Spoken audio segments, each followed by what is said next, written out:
Would you walk into a fight against 16 people? Mike Tyson wouldn't walk into a fight against 16 people. So why are these Benjamites doing it? I think because if you can't humble yourself to confess your sin to God, your options are limited, and you do stupid things.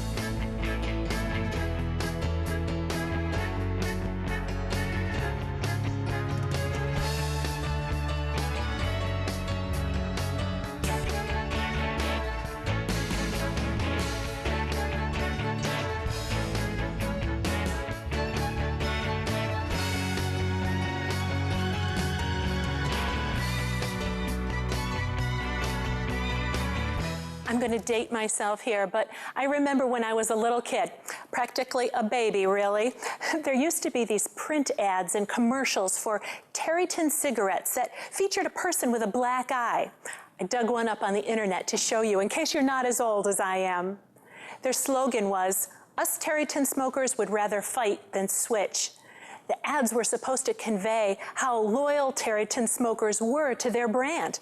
Apparently, even the season of peace on earth and goodwill toward men wouldn't deter this guy in his Santa hat from fighting for his cigarette brand.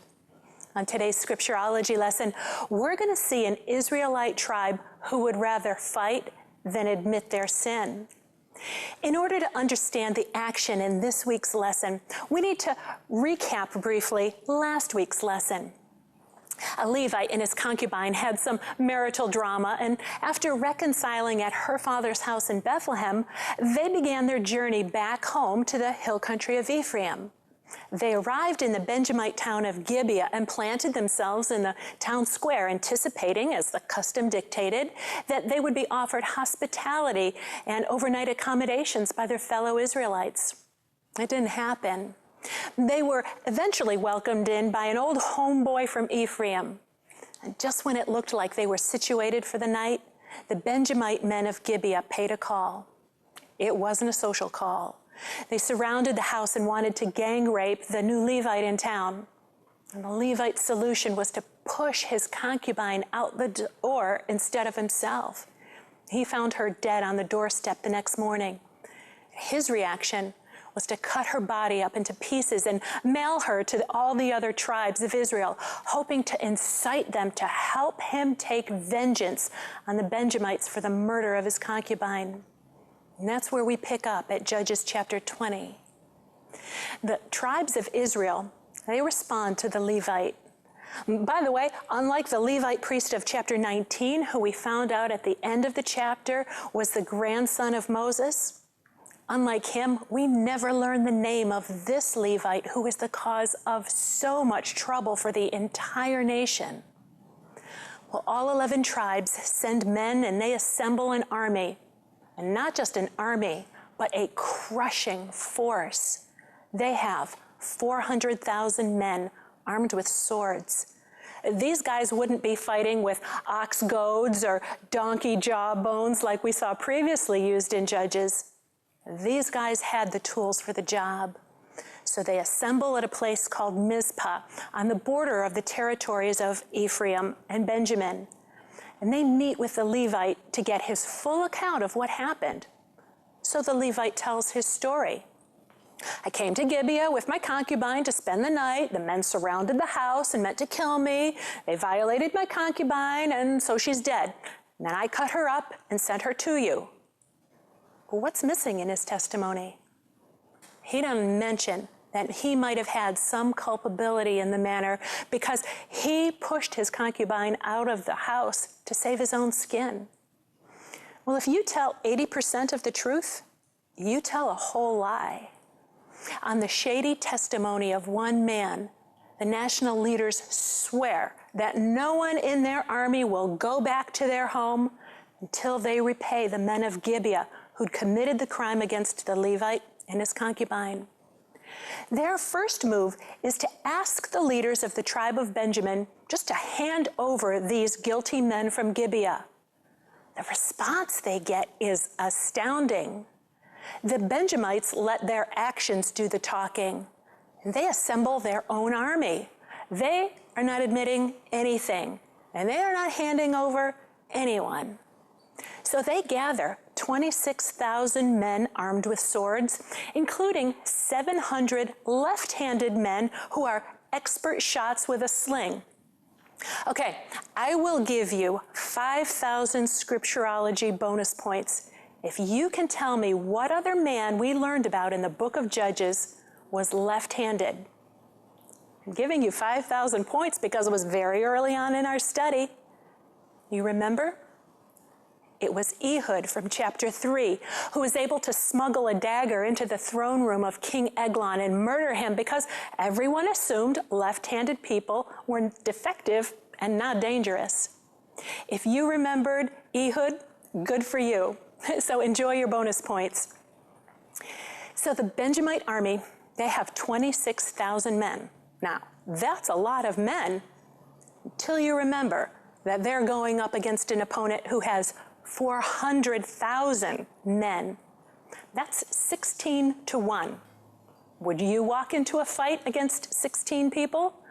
Mike Tyson wouldn't walk into a fight against 16 people. So why are these Benjamites doing it? I think because if you can't humble yourself to confess your sin to God, your options are limited and you do stupid things.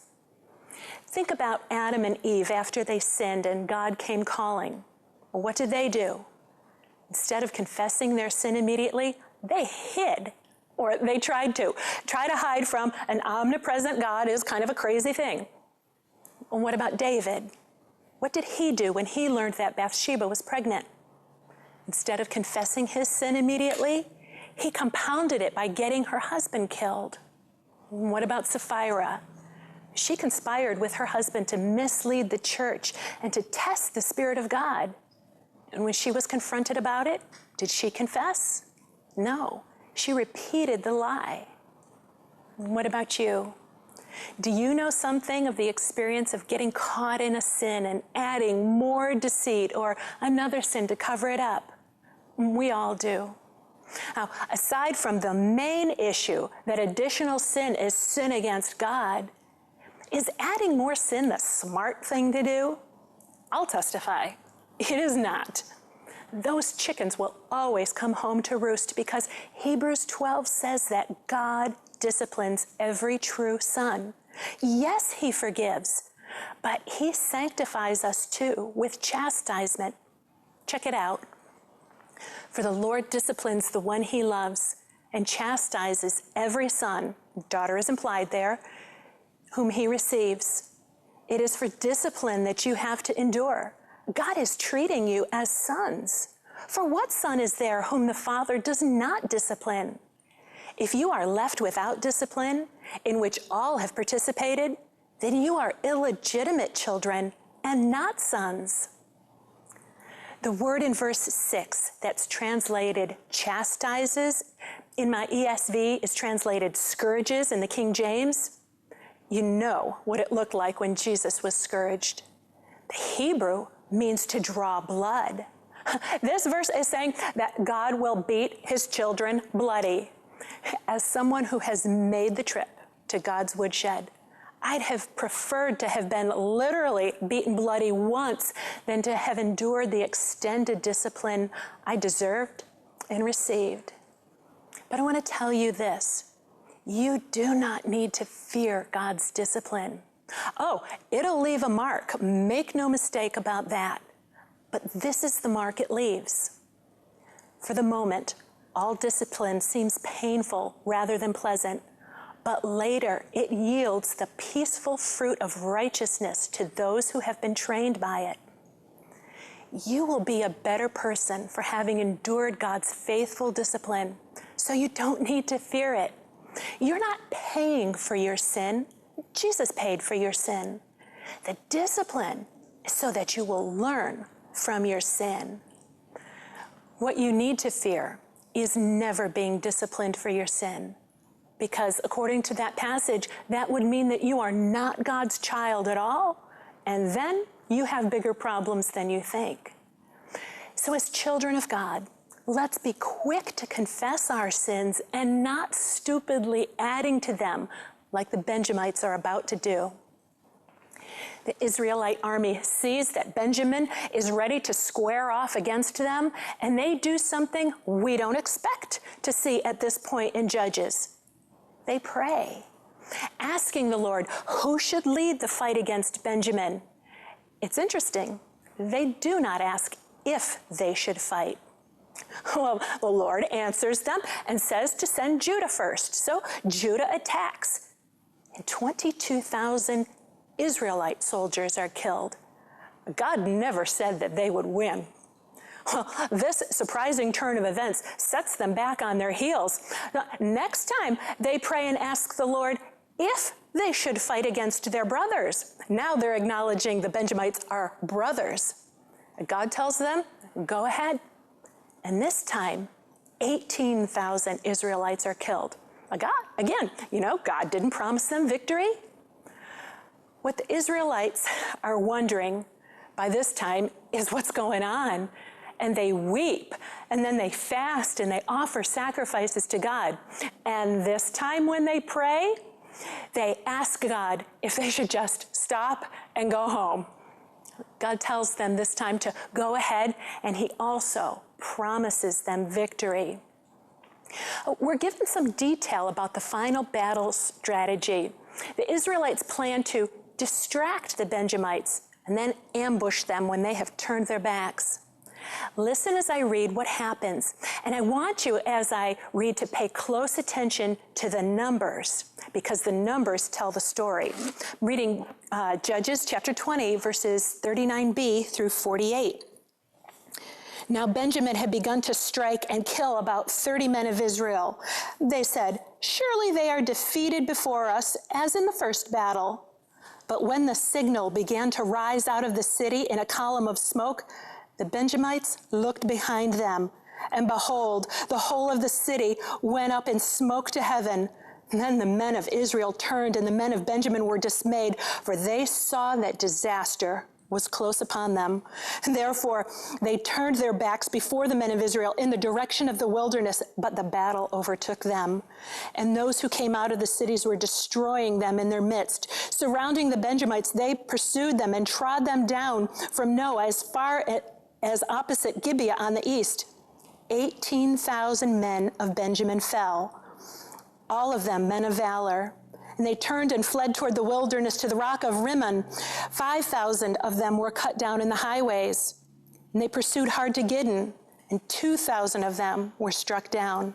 So all who fell that day in Benjamin were 25,000 men who drew the sword, all of them men of valor.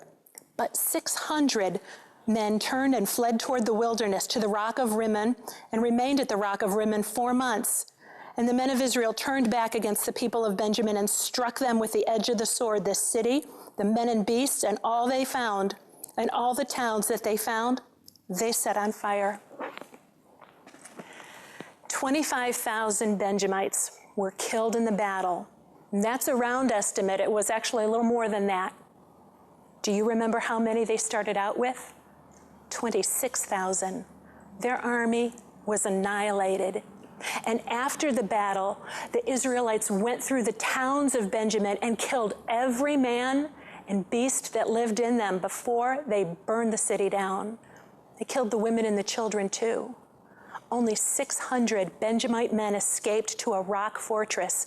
So the good news is that the Israelites are finally implementing God's command to implement herem and leave no breathing thing alive in Canaan. The bad news is they did it to themselves. Now, the Israelites look at the devastation done to Benjamin, and they have their "what have we done" moment. And they know something that we don't know yet that makes the situation much worse than it already appears. We'll learn what that is right after this brief break. I'm excited to tell you about the new book study we'll be doing after the first of the year. It's the book of Romans. It was studying the book of Romans that persuaded an Augustinian monk named Martin Luther in the year 1515 that people are justified by faith alone in Jesus Christ. And the rediscovery and preaching of this revelation in God's Word lit the fires of Reformation in the church. Romans is arguably the most theologically rich book of the Bible. It highlights the righteousness of God, and it's my prayer our study of it will light Reformation fires in our hearts.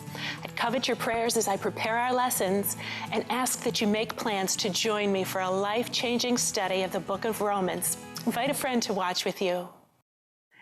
When the Israelites see what they've done to the tribe of Benjamin, they get a bad case of slayer's remorse. It's not only the 25,000 plus Benjamite soldiers that are dead, it's the entire tribe of Benjamin that's gone, with the exception of only 600 men who are holed up on a rock.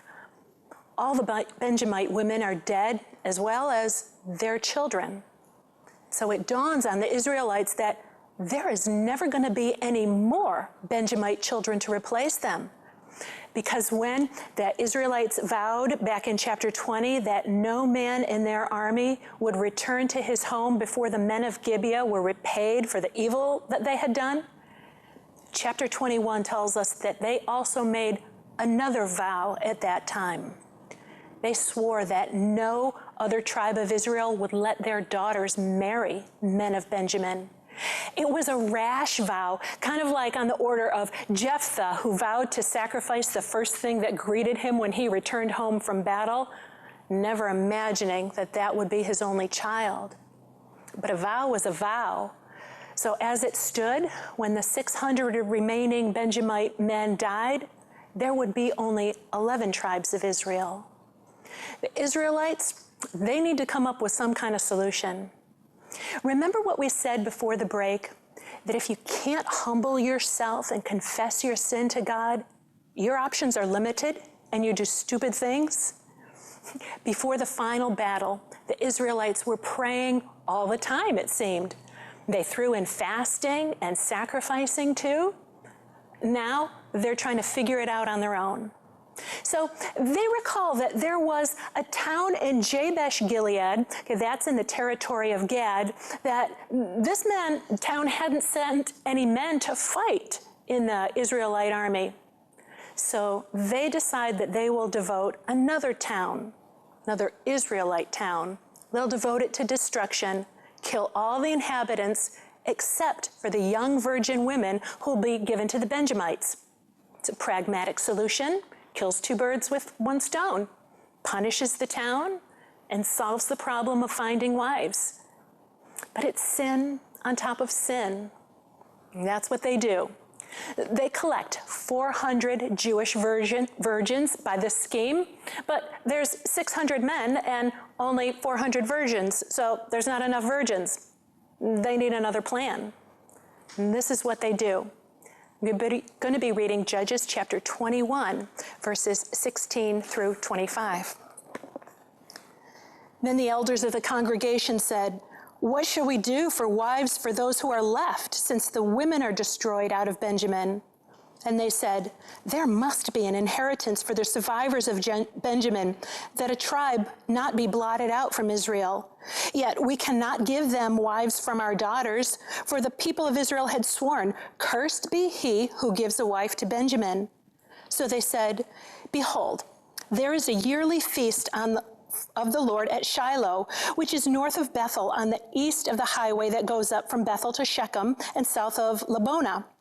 And they commanded the people of Benjamin, saying, 'Go, lie in ambush in the vineyards, and watch. If the daughters of Shiloh come out to dance in the dances, and then come out into the vineyards, and snatch each man his wife from the daughters of Shiloh, and go to the land of Benjamin. And when their fathers or brothers come to complain to us, we will say to them, grant them graciously to us, because we did not take for each man of them his wife in battle, neither did we give them to them, or else we would now be guilty.' And the people of Benjamin did so, and took their wives according to their number from the dancers whom they carried off. And then they went and returned to their inheritance, and rebuilt the towns and lived in them. And the people of Israel departed from there at that time, every man to his tribe and family. And they went out from there, every man to his inheritance. In those days there was no king in Israel, and everyone did what was right in his own eyes." So the Israelites set up another ambush. This time, it's for the Benjamites and not against them. The 200 guys that don't have wives can take their pick of the virgins who, by the way, have gone to the tabernacle at Shiloh to worship. These girls can be abducted. That's okay because they're technically not being given to the Benjamites because that would be wrong. It's so sad because the people don't even seem to realize that they're adding sin on top of sin on top of sin now. And it all started because one cowardly man from the priestly tribe of Levi treated his concubine shamefully. As one man's house went, so went the whole nation. The chapter and the book conclude with a statement that summarizes the spiritual, moral, and social landscape of the time. In those days, there was no king in Israel, and everyone did what was right in his own eyes. There wasn't a lot of good news in the book of Judges, not a lot of shining moments for the nation of Israel. But God had given them their instructions for claiming the promised land. Leave no breathing thing alive. And they didn't follow through. Their disobedient compromise led to cycle after cycle of spiritual apostasy and chastisement by God through the oppression at the hands of surrounding peoples, then the distress of the Israelites and their calling out to God, God delivering his people through the provision of a judge, and then a time of peace. Each oppression was more severe than the previous, and each judge was less virtuous than the one that came before. When we began our study of Judges, I compared the content of the book to having a supermarket tabloid splash images of the most sinful moments of your life on its front page for everyone to see. God put this book of scandal on permanent display in the canon of Scripture so that the Jewish people, they wouldn't forget what happens when they forget God. It's not pretty. But the book of Judges, it's not all bad news. There are two very encouraging lessons we can take away from this book. Probably more, but I'm going to spend time for the rest of our time together talking about just two. The first thing that jumps out at me is that the book of Judges, it brilliantly displays the sovereignty of God. My husband told me that when he went shopping for my engagement ring, the jeweler put a few loose diamonds on a piece of black velvet. Why'd he do that? Because brilliance is magnified when it's contrasted against darkness. Even though these were the darkest, blackest days for the nation of Israel, and the fact that God was in control, it's gloriously highlighted all throughout, in every situation. I think probably the most stunning example of this we saw back in chapter 14, when Samson willfully violated both his parents' wishes and God's command not to marry a Canaanite woman. Verse 4 of chapter 14, it told us that even Samson's disobedience was from the Lord, who was seeking an opportunity at that time against the Philistines. And we had to take some time, and we had to mull the implications of that one, didn't we? People are fully responsible for their sin. I'm responsible for my sin. You're responsible for your sin. But you know, our sin does not handicap God from accomplishing his purposes. He works right through it. You have to be God to pull that off. His sovereignty rules, even in the events that we read about in today's lesson. Why is it that this rampaging Israelite army, who's killed everyone alive in the Benjamite cities, including their animals, and annihilated the Benjamite army, why did they come to their senses and suddenly stop before they had killed the final 600 men, and not afterwards? Because God preserved the tribe of Benjamin. Remember, the book ends with a statement that in those days, there wasn't any king in Israel. When Israel got their first king, Saul, he was from the tribe of Benjamin. And do you recognize these words? If anyone else thinks he has reason for confidence in the flesh, I have more, circumcised on the 8th day of the people of Israel, of the tribe of Benjamin, a Hebrew of the Hebrews. Those are the words of the Apostle Paul in Philippians 3, who gave us most of the New Testament letters. Paul was a Benjamite, and he was born because God stayed the murderous rage of Israel against the tribe of Benjamin. We can be thankful for the gloriously sovereign hand of God, even in Israel's darkest days. He was sovereign then, and he's sovereign today. So we don't need to fear our national circumstances or our personal circumstances, fear that they are ever out of his control. The second thing we can draw encouragement from in Judges is how mightily God can use very flawed people. Doesn't the world tell us that we have to be great in order to do something great? These judges weren't great in themselves. Ehud was considered defective. Barak was fearful. Gideon went from fearful to arrogant. Samson was a narcissist. Jephthah was foolish.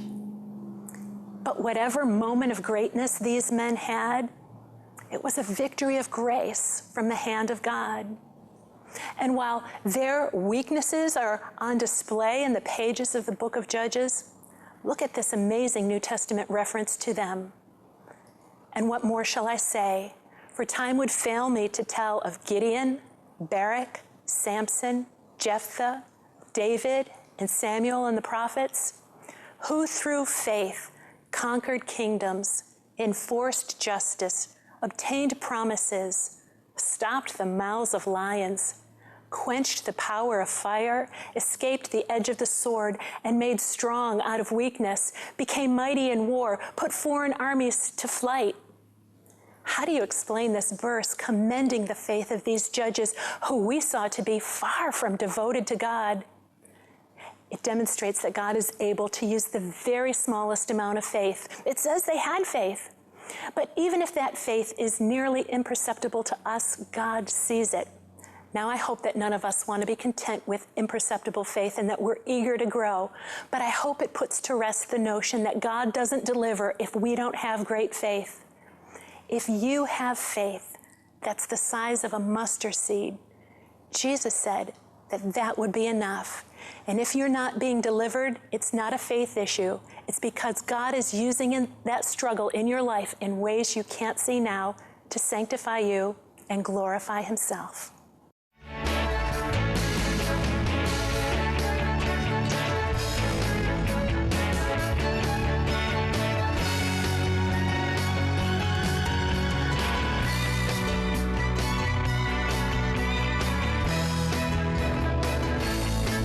This program is viewer-supported.